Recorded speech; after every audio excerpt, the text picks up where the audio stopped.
على أننا نحن أبناء هذا الوطن، وحينما أتحدث عن الوطن لا أقصد به الريف فقط، بل أقصد به كل شبر من أشجاره.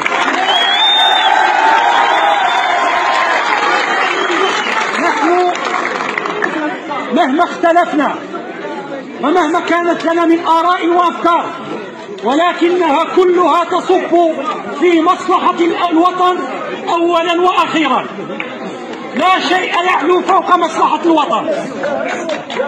وجودي معكم اليوم حقيقة وأنا لست من الذين يبخسون الناس أشياءهم، كلمة لا بد أن أقولها للتاريخ: ما كنت لأكون اليوم معكم، ما كنت لأكون اليوم معكم لولا أولا فضل الله تعالى والمجهود. حقيقة أقولها وأجهر بها مصداقا لقول الله تعالى: ولا تبخسوا الناس أشياءهم. الله أكبر. يعني إدارة السجون المتمثلة بالخصوص في شخص المندوب قام بمجهود كبير، وأنا أعرف جيدا ما أقول، لأن الأمور ليست بالسهلة التي يمكن أن يتصورها أي إنسان حتى تصل إلى مدينة الحسيمة.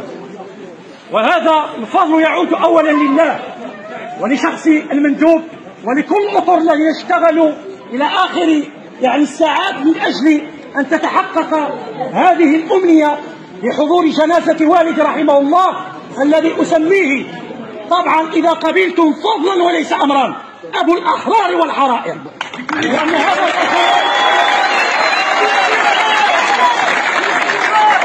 هذا الرجل نذر حياته في سبيل الوطن. وحينما أقول الوطن أقصد به صحراؤه وجنوبه، شرقه، شماله وغربه.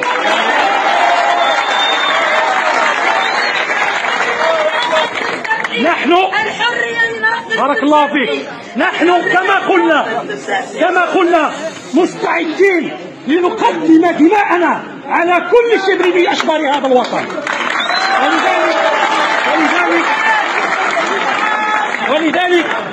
ولذلك أيها الإخوان، من الصعب جدا أن يتحقق هدف قبول التعزية من الجميع، ولكن حتى كما قال النبي صلى الله عليه وسلم: إكرام الميت دفنه.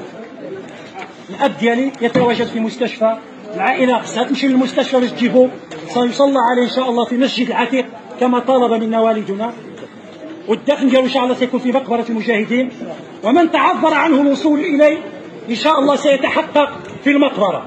ثم إن شاء الله من استطاع أن يحضر الجنازة فهذا شرف لنا، ومن تعذر فلكل الأسباب، ونحن نقدر ظروف الناس ومشاكل الناس، وربما قد يضيق الوقت ولكن وجودكم اليوم هنا هو انتصار للوطن.